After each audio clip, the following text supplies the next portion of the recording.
Just following up my short from earlier today, I wanted to post a little more of a long-form version of the profile. So we start off with 10 tribute summons. Aether doesn't have to be 3, but I wanted to hit ratios that felt right. Inciting patterns for this list are actually pretty difficult. So there's a couple things in here that I'm playing more of in the main just to ease the side patterns. The third copy of her is probably the biggest example of that. Full combo gets you to Majesty's Fiend lock just about every game. And then we do main deck the one Caius for the master plan play, where depending on what your opponent's board state is, if they have any lights or darks, you're able to search for any of the 5 smaller monarchs. And if you happen to have the Caius in hand, you can perform that tribute summon as an interruption on the opponent's turn. Moving on to the squires, 3 Tessera, 2 Idea, and 2 Eidos is pretty standard. Mithra is not. I really like Mithra going first because it gives your opponent a light token. This guarantees the master plan play gets you to Majesties so that you can tribute summon that Majesty's Fiend into play. While shutting off the imperms, and then post side you can play more of this to shut down things like Lightning Storm and Evenly Matched. But other than this, these 7 are very, very standard. Tessera is custom as all get out. And I'm finding it surprisingly hard to brick with Monarchs anymore, which kind of beats the meme. Moving on to other engine starters for the deck. Reinforcement and Foolish both get you to Tessera, which pretty much gets you everywhere. Same thing with Revolt.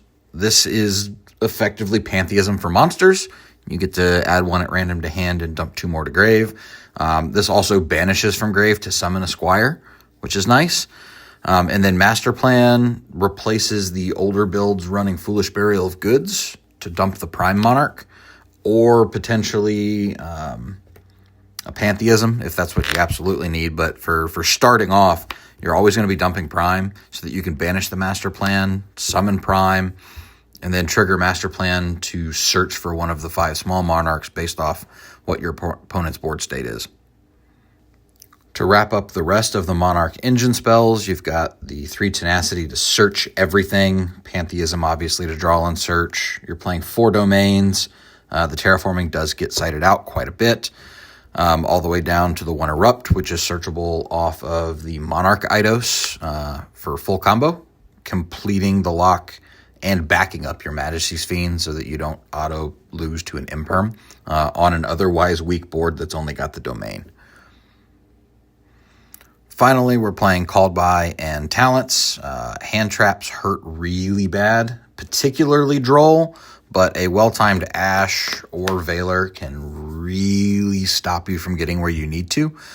By adding these 2 cards, the deck is at 42. You could choose to not play these. You could choose to not play the 3rd Aether. Maybe you don't play the Terraforming. The deck is pilotable at 40 cards.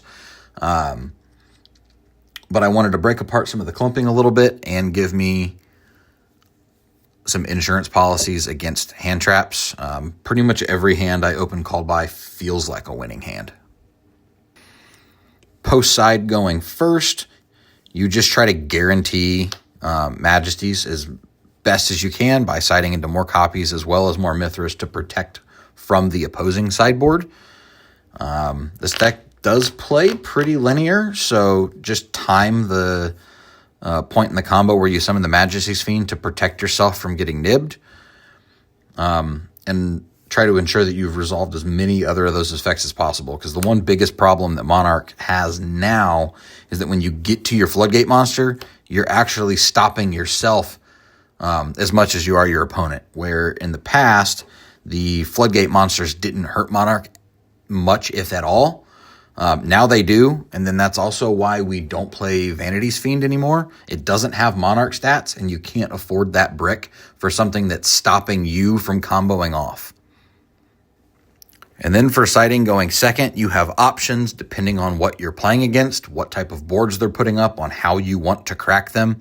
Evenly's pretty generic into just about everything versus sphere mode trying to get in over towers boards and people that are going really, really wide. Spell card Soul Exchange comes in going second every time. And then if they're heavy on the spells, you play the Wicked Avatar in an attempt to tribute their board and then lock them out of spells and traps for 2 turns. So your side pattern is basically always going to be Spell card Soul Exchange, potentially the Avatars, and then whichever the better of Evenly or Sphere Mode is going to be depending on the matchup.